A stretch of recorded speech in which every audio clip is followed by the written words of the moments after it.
அப்படியானால் காலுக்கான மசாஜ் நுட்பங்கள் தசை அசௌகரியத்தை குறைக்கவும் காலின் சுற்றியுள்ள சென்சார்களுக்கு தூண்டுதலை அதிகரிக்கவும் பயன்படுத்தப்படலாம். அப்படியானால் கீழ்காலுக்கும் காலடிக்கும் மற்றும் குதிகாலுக்கும் பல நுட்பங்களை நாங்கள் பார்ப்போம்.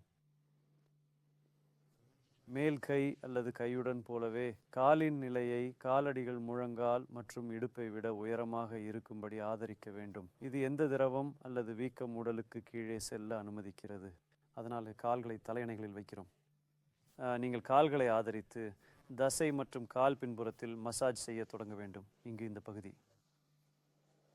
அதனால் மெதுவான இயக்கங்களை பயன்படுத்தி காலடிகளின் அருகிலிருந்து தொடங்கி முழங்காலின் நோக்கி மேலே செல்ல வேண்டும்.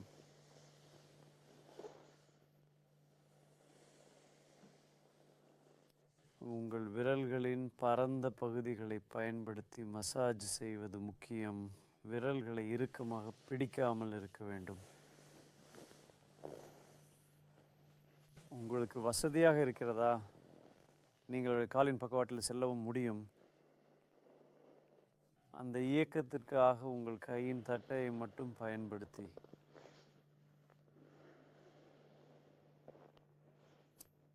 மற்ற பக்கத்திலும்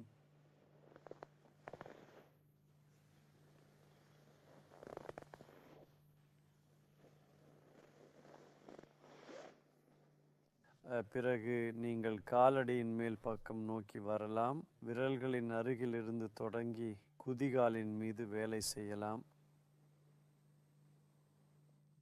உங்கள் கையை காலடியின் வடிவத்திற்கு ஏற்ப அமைக்க அனுமதிக்கவும். நீங்கள் குதிகாலில் இதே மாதிரியானதை செய்யலாம். நீங்கள் குளிர்ச்சியாக இல்லாதவரை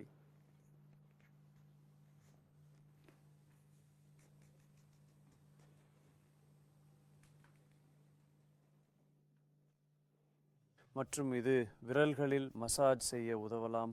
3 அல்லது 4 விரல்களுக்கிடையில் விரல்களை பிடித்து விரல்களின் முடிவுகளில் சேரக்கூடிய எந்த திரவத்தையும் தள்ளி காலடிகளின் நோக்கி திருப்பவும்.